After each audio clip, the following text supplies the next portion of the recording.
Baik. Akhbirni an amaratiha. Kabarkan kepada saya tentang ciri-ciri kiamat itu, tanda-tanda kiamat itu.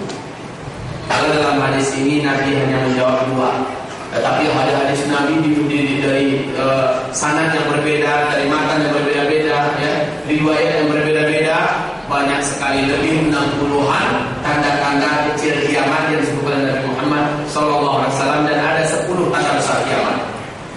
Baik, apa kata Nabi dalam rangkaian hadis ini, ya? An talidal amatu rabataha. Kalau seorang budak wanita sudah melahirkan majikannya. Satu.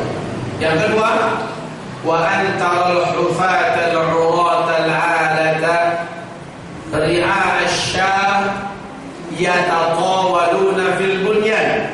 Jika engkau sudah menemukan masa di mana para penggembala ternak bertelanjang dada, tidak memakai terompa, naik bukit turun bukit menggembalakan ternaknya, tiba-tiba mereka berlomba-lomba dan berbangga-bangga dengan bangunan-bangunan yang tinggi-tinggi. Setelah itu laki-laki ini pergi. Apa kata Rasulullah kepada Umar? Ente tahu itu dari siapa? Enggak ya Rasulullah. Susul dia cepat bawa kemana? Maka Umar dengan langkahnya yang 2 kali langkah orang biasa.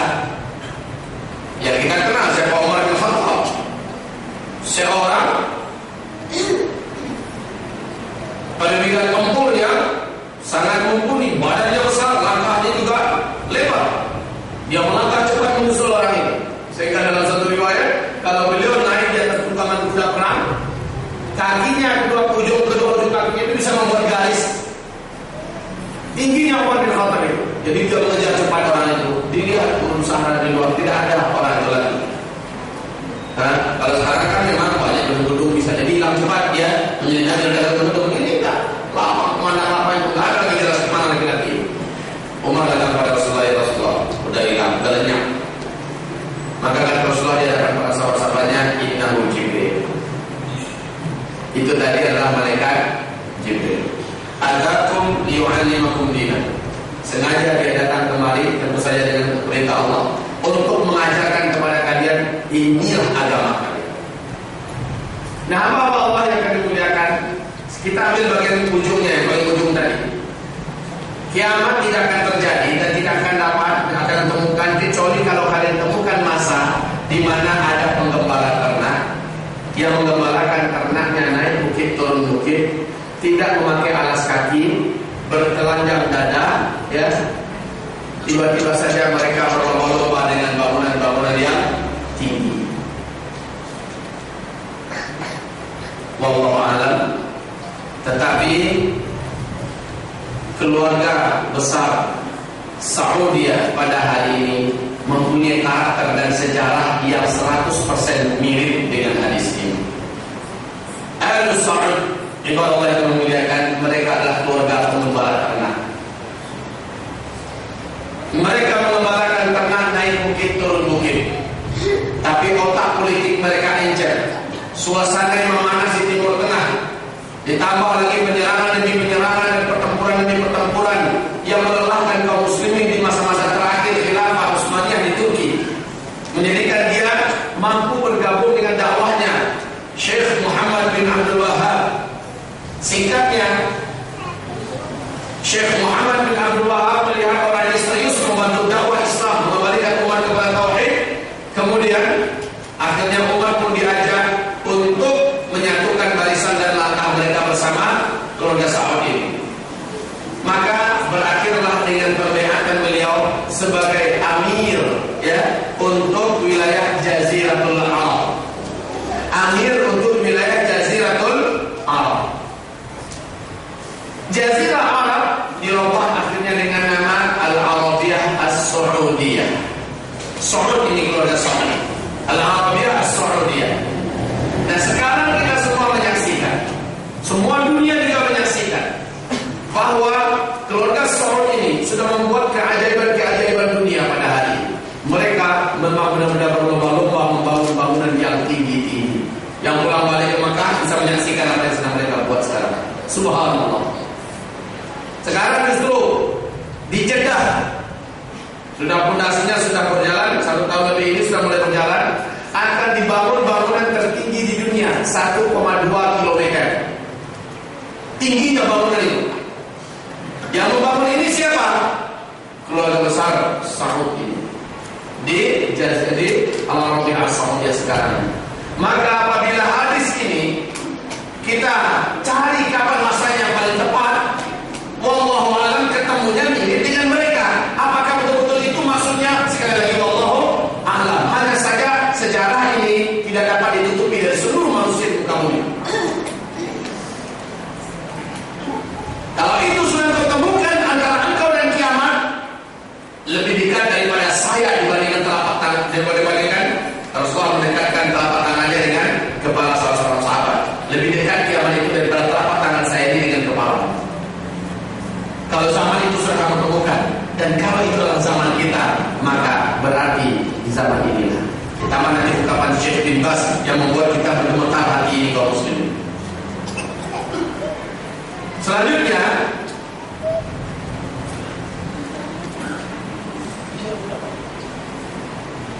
Nabiullah Muhammad SAW dalam hadis yang diceritakan oleh Abdullah bin Ammar Asy-Syafi'i, hadis ini dinyatakan hasan oleh Syekh Nasruddin Al-Albani tentang bahwa umat Islam ini pasti akan mengalami dan melewati 5 periode dalam sejarah keberadaannya di muka bumi ini sampai kiamat. 5 periode ini semua kita mungkin sudah pernah mendengarkannya. Kalau ada yang belum pernah mendengarkannya, saya perdengarkan malam ini. Apa kata Rasulullah SAW? Takunun nubuwah fikum masya Allah an takun thumma tanqadi. Akan terwujudlah masa kenabian dengan kehendak Allah Subhanahu wa taala, dan masa ini akan berakhir dengan kehendak Allah Subhanahu wa taala. Nih, Islam akan melewati fase kenabian, dan fase kenabian sudah berakhir apa belum? Dengan wafatnya Nabi Muhammad berakhir fase yang pertama. Nabi melanjutkan, "Tsumma takunu khilafah ala minhajin nubuwah." Lalu muncul fase kedua. Setelah fase kenabian berakhir, fase kedua. Masya Allah an takun tsumma tanqadi. Fase kedua adalah fase kekhalifahan dengan konsep kenabian 100%. Bagaimana Nabi memelihara umat, bagaimana Nabi menjaga Islam, bagaimana Nabi mempertahankan syariat, seperti itu diterapkan oleh para sahabat-sahabat. Dan fase ini berakhir dengan wafatnya Ali ibnu Abi Thalib. Dimulai dengan Abu Bakar, dilanjutkan oleh Umar, dilanjutkan oleh Utsman, dan dilanjutkan oleh Ali. Wafatnya Ali tutup sudah periode ini yang kedua. Periode yang ketiga kata Rasulullah, "Tsumma takunu mulkan 'adhan." Datang fase yang ketiga, itu fase kerajaan yang menggigit. Maksudnya apa? Khilafah Islamiyah dengan sistem kerajaan. Disebut khilafah karena umat harus bersatu di bawah satu Amirul Mukminin. Ya, disebut menggigit karena masih memakai Al-Quran dan Sunnah sebagai landasan pemerintahannya. Hanya sistemnya mulkan, sistem kerajaan. Kalau khalifah kan dipilih langsung oleh umat dengan kode etik yang disusun dalam syariat. Kalau kerajaan asal meninggal, khalifahnya langsung digantikan oleh anaknya. Itu sistem kerajaan. Makanya mulkan adhan. Dan fase ini disepakati oleh para ahli sejarah berakhir pada tanggal 13 Maret 1924. Berakhir pada tahun 1924. Kamu masuk periode yang keempat, kata Nabi. Tsumma takunu mulukan jabariyah. Kamu akan sampai kepada fase yang keempat, mulukan jabariyah. Fase pemerintahan yang diktator, penguasa yang diktator. Ciri khas penguasa ini adalah mereka menolak, mereka menentang, mereka benar-benar membelakangi dan bahkan memerangi, membenci syariat Islam dalam pemerintahan mereka di seluruh dunia. Ini fase yang keempat. Coba tunjukkan kepada saya, apa ada saat ini di muka bumi satu pemerintahan pun saja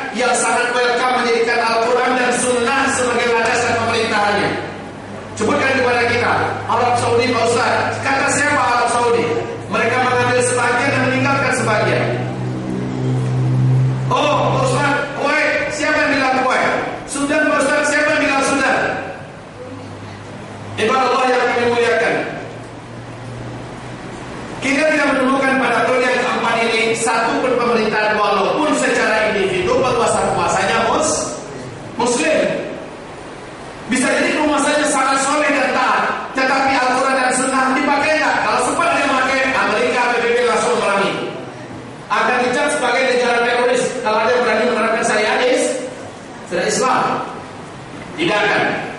Inilah mulukan Jabariyah, penguasa-penguasa yang tampil di muka bumi adalah penguasa-penguasa yang boleh saja secara individunya dia Muslim, tetapi secara pemerintahannya tidak memakai syariat Islam. Ini yang terjadi seluruhnya di muka bumi pada hari ini. Dan fase setelah itu kata Rasulullah, "Tsumma takunu khilafah ala minhajin nubuwah ta'amullah summa sakata." Summa sakata. Fase yang kelima, kembali kalian ke dalam pangkuan khilafah Islamnya yang menyelimuti seluruh bumi, yang menguasai kembali seluruh bumi.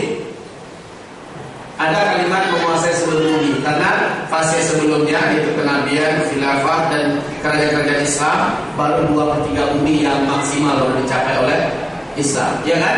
Tapi fase terakhir kaum mulak seluruh bumi takluk dalam kekuasaan Islam.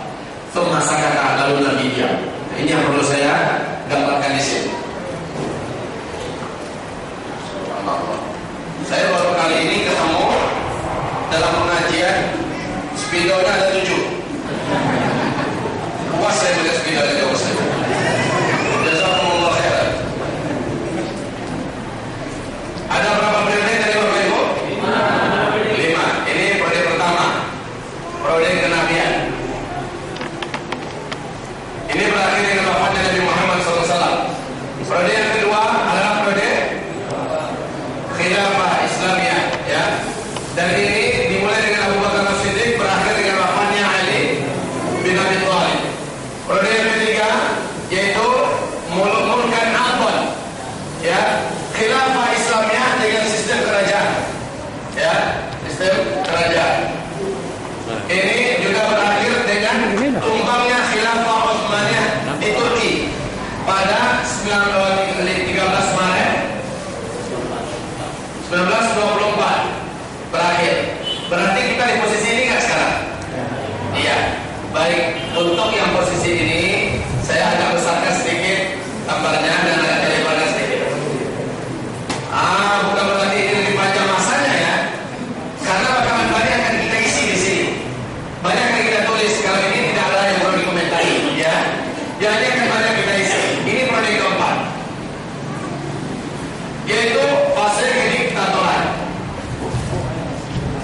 Ciri khasnya seluruh pemerintahan di muka bumi pada hari itu tidak lagi menerapkan Al-Quran dan Sunnah sebagai asas pemerintahannya. Kalau sempat ada, pasti Amerika, PBB dan lain-lainnya akan bersatu untuk menghabisinya. Ini periode keempat. Islam betul-betul semua ada hadis akhir zaman. Kamu banyak tapi seperti buih, itu terjadi di sini. Kamu seperti hidangan yang diperbudak orang lapar, ini di sini. Orang yang memegang Islam pada hari itu kal qabil ala jumrah. Orang yang memegang alat Islam pada hari itu seperti orang yang memegang batu bara yang menyala. Dipegang tangannya seperti hangus terbakar. Dilepaskan dari Islam. Orang yang betul berpegang alat seperti itu di akhir zaman sama nilainya dengan 50 orang sahabat di antara kalian, kata Nabi. Sahabat merasa kaget dengan hadis ini. Lalu mereka bertanya kepada Rasulullah, "Khamsuna rajulan minna aminum ya Rasulullah?" 50 orang dari kami atau dari mereka? "Minkum," tapi dari kalangan kalian, kata Rasulullah. Begitu nilai orang yang sanggup memegang peran Islam pada hari di periode keempat ini. Peran Pak, lingkungan tidak mendukung. Kalau sahabat bisa mengamalkan seluruh Islam, istri-istrinya juga begitu karena lingkungan mendukung. Pemerintahannya pemerintahan Islam. Tapi di kondisi ini tidak diperangi. Orang yang beriman beramal soleh benar-benar dalam keadaan 3 keadaan nanti. Yaitu pas kita menyebutkan periode yang kelima. Di periode yang kelima ini baru kami muliakan kembali periode kekhilafahan dengan konsep kenabian. Dan ini yang Allah buktikan dalam janjinya. Buka Al-Quran sekarang. Al-Quran surat 24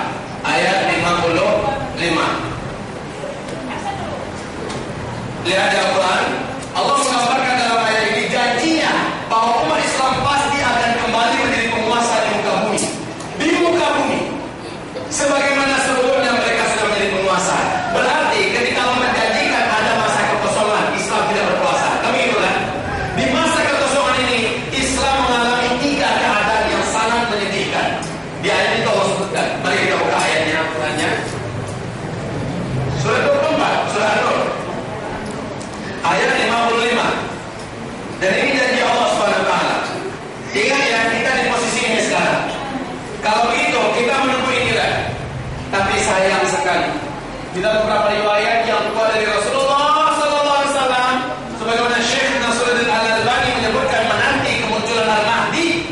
Ini salah satu kitab terbaik tentang Al-Mahdi ya, ditulis oleh Syekh Nasruddin Al-Albani.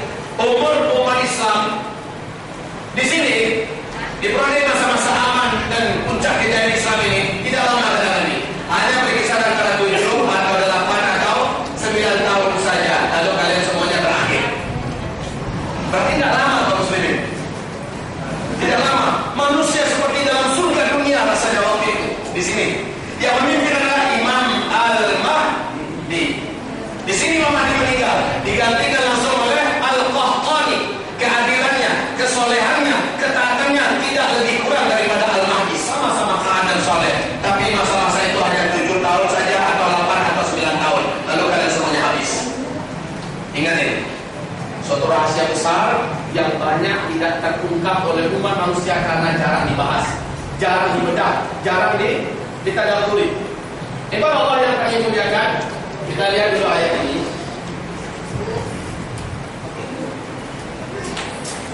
Kalau tidak salah 2 bulan yang lalu ada pesan dari saya kepada jemaah. Kalau ngaji dengan saya bawa Al-Quran terjemahannya, betul tidak? Sekarang banyak nggak bawa kan? Itulah dasar manusia. Insan itu kan sang pelupa. La yusammal insanu bil insani illa bi isyanihi. Insan itu tidak akan disebut dengan insan kecuali dengan nisyannya, pelupaan. Ya. Sekarang kita buka mana yang bawa Quran? Satu orang. Ini cuma Quran di sini.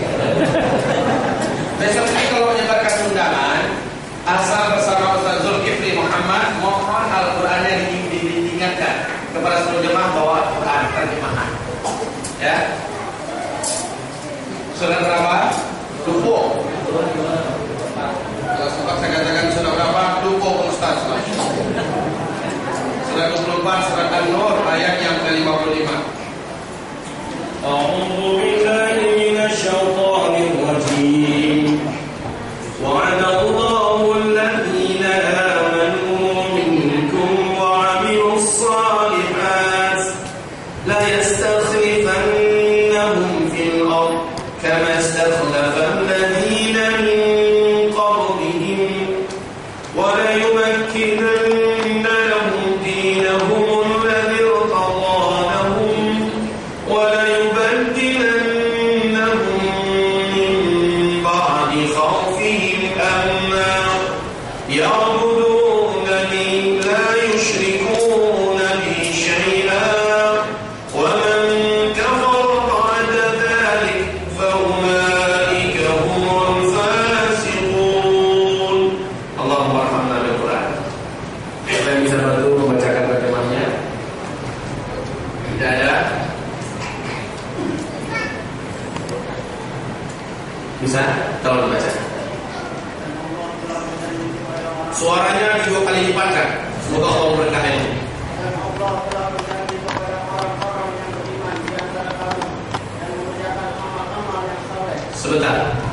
Allah memberikan janji hanya kepada orang beriman di antara kamu. Yang tidak beriman Allah akan kasih janji. Yang beriman itu juga yang beramal soleh. Jadi ia beriman dan juga beramal soleh. Amal soleh ini amal soleh yang lengkap, mulai dari kecil-kecil sampai yang besar-besar. Termasuk amal soleh yang Allah sebutkan di surat At-Taubah ayat 120, yaitu upaya menegakkan syariat Islam, memperjuangkan syariat Islam sampai kepada tingkat berjihad di jalan Allah Subhanahu wa taala. Ini setinggi-tinggi amal soleh. Orang beriman yang macam ini, yang mempertahankan imannya dan tidak mensyirikkan Allah dan beramal soleh dengan amalan yang wajib, amalan yang sunnah, amalan nafilah, termasuk berjihad di jalan Allah, menegakkan syariat Islam dan sebagainya. Allah janjikan buat mereka. Apa janjinya? Lanjut.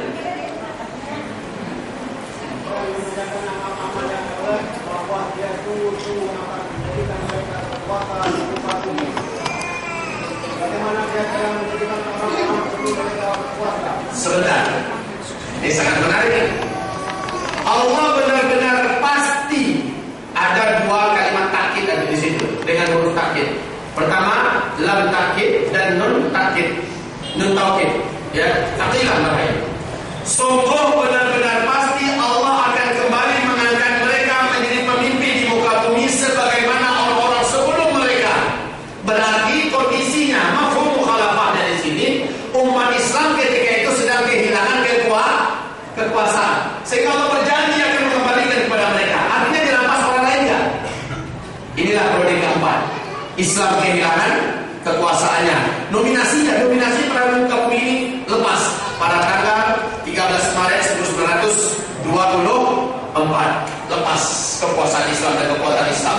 Umat Islam berada pada posisi yang sangat berbahaya. Disakiti, dizalimi, diapa-apakan, ya dicaci-caci, diperebutkan dan sebagainya. Ini yang kita hadiri pada hari ini. Ini yang kita rasakan pada hari ini. Sehingga Allah menyebutkan, lanjut. Bagaimana dia telah menjadikan orang-orang untuk mereka berkuasa, dan dulu dia akan menentukan bagi mereka agama yang telah diberinya untuk mereka. Satu, kondisi umat Islam ketika khilafah itu kembali teguh kembali agama ini. Maksudnya apa? Sebelum itu agama ini benar-benar goyah. Itu mafhum mukhalafahnya tuh. Sebelum khilafah Islamiyah kekuasaan muka bumi kembali ke tangan umat Islam untuk periode yang terakhir, umat Islam sebelum itu berarti pada periode yang keempat ini benar-benar dalam keadaan goyang agamanya. Kenapa nggak digoyang, Pak? Musuh dari luar, musuh dari dalam sama-sama menggoyang Islam ini segoyang-goyangnya. Ya, berusaha untuk meruntuhkan Islam ini. Kalaulah bukan ada jaminan dari Allah, Islam ini Allah yang akan jaga. Islam ini sudah sempurna hilang dan sekarang. Bagaimana tidak kaum muslimin? Orang kafir timur dan barat, utara dan selatan bersatu untuk memadamkan agama Allah ini. Tambah lagi dari dalam. Kaum orientalis yang mengaku jadi kawan muslim, ya, orang-orang jil, tambah kaum munafikin, kaum musyrikin, ajaran-ajaran sesat segala macamnya ikut bersatu untuk memunahkan Islam ini. Goyang betul. Sementara kalau ada khilafah, setiap ada yang akan diketok langsung. Ya, diketok langsung kepala aja. Ditertibkan langsung tuh. Ente mengacau agama ini. Kan begitu. Kalau ada khilafah Islamnya, tapi kalau nggak ada, ya siapapun melakukan penghinaan, pelecehan terhadap agama ini. Sehingga banyak umat Islam yang tersesat pada periode yang keempat. Dan ingat, memang pada periode keempat inilah iblis laknatullah alaih, Dajjal laknatullah alaih, para penyesak-penyesak calon penarik manusia ke ahli neraka bergerak leluasa pada periode keempat ini. Ketika Islam tidak lagi mempunyai benteng terkuatnya khilafah Islamiyahnya, disinilah syaitan memperbanyak calon penghuni neraka. Kalau di sini masih terlindungi, di sini terjaga, sini sangat terjaga, yang terakhir juga sangat terjaga. Di sinilah tempat mereka untuk memperbanyak calon penghuni neraka. Kalian betul-betul sangat goyah agamanya. Nah, ketika dikembalikan oleh Allah khilafah Islam dan perkembangan Islam, agama yang goyah di sini akan Allah kembali kuatkan. Lanjut yang kedua. Dan dia benar-benar akan menentukan kepada mereka. Sudah mereka dalam ketakutan dari Tuhan. Mafhum khalafahnya, Allah katakan dalam kondisi kalian sudah kembali berkuasa di muka bumi, keadaan kalian dalam ketakutan akan kembali tenang. Artinya pada periode keempat ini orang-orang yang benar-benar beriman dan beramal soleh benar-benar dalam ketakutan. Benar nggak sekarang? Coba sekarang Pak, salah seorang muslim yang termasuk memimpin organisasi yang terbesar juga di Indonesia ini berkata, salah satu ciri teroris adalah orang yang rajin tahajud, teroris. Orang yang rajin duhaan, teroris. Orang yang rajin bawa Al-Quran dan baca Al-Quran di mana-mana, suka puasa Senin Kamis, teroris. Nambah itu sebelumnya sudah sebelumnya rajin pakai baju koko, kemudian jenggotan, teroris. Apa yang lalu? Jangan teroris.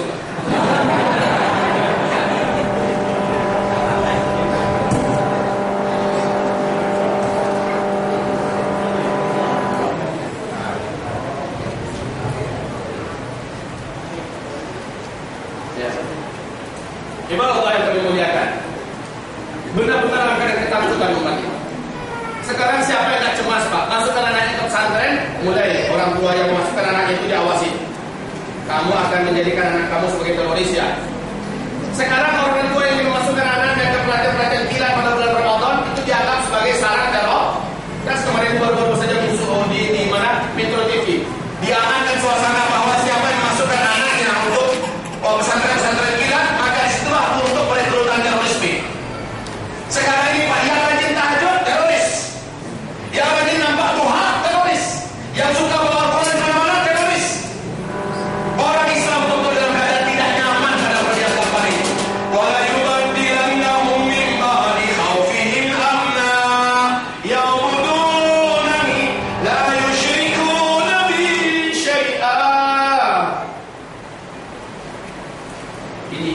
sekalipun yang keempat. Ketakutan umat Islam. Kalau sekarang yang puncak ketakutan itu di mana? Syam. Di Syam ada Palestina.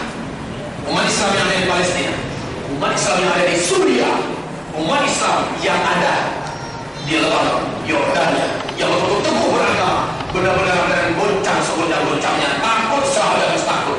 Di Myanmar, ya, umat Islam di Rohingya, umat Islam yang ada di berbagai belahan dunia dalam keadaan ketakutan. Seluruh orang yang cinta syariat Islam, orang yang ingin mengamalkan Islam secara kafah, menjadi sorotan utama oleh mata-mata dunia yang dipimpin oleh Amerika Serikat. Siapapun orang yang ingin dan rindu kembali Islam untuk berkuasa, teroris, maka dia diincar, keluarganya ditekan, kehidupannya dibuat susah. Kalau dia ulama, diciduk, ditangkap, dipenjarakan, difitnah dengan yang macam-macam, segala macamnya. Inna lillahi wa inna ilaihi. Nah, saat kembali pada kelima, kalian saya buatkan yang lagi, kata Allah. Di sinilah ujian, benar-benar ujian. Sehingga surah Al-Ankabut ayat 2 ayat 3 itu, ahasiban nasu ayyatraku ayyakulu amanna wa hum la yuftanun wa laqad fatanna alladhina min qablihim fala ya'lamanna Allahu alladhina sadaqu wa la ya'lamanna al-kadhibin. Apakah kamu mengira kamu dibiarkan saja mengaku dan merasa benar-benar telah beriman padahal belum datang fitnah kepada kamu? Wa laqad, dan sungguh benar-benar, fatanna alladhina min qablikum, kami benar-benar telah memberikan fitnah kepada orang-orang yang sebelum kamu. Fala ya'lamanna Allahu alladhina sadaqu, dengan fitnah yang kami berikan itu. Fitnah inilah sudah diterjemahkan oleh Abdullah bin Umar dalam tafsir Ibnu Katsir. Apa kata Abdullah bin Umar? Fitnah itu bukan seperti yang kalian pikir. Fitnah itu kami dipaksa untuk murtad kembali kepada agama yang lama. Jumlah kami sedikit, kami lemah. Kami ditangkap, kami diciduk, kami dipersulit, dan kami disiksa. Bahkan ada yang dibunuh di antara kami, dan kami diusir dari tanah air kami. Itu yang dimaksud dengan fitnah dalam rangka mengkafirkan kami. Nah, ini yang dimaksud dengan fitnah. Lalu, apakah kamu menyangka kamu dikatakan beriman sementara Allah belum beri fitnah kepada kamu? Sungguh kami telah berikan fitnah kepada orang sebelum kamu, sehingga ketahuan siapa yang benar-benar imannya dan siapa yang hanya sekedar ngaku-ngaku beriman. Selanjutnya, lanjut terjemahnya. Mereka telah berperang dengan tiada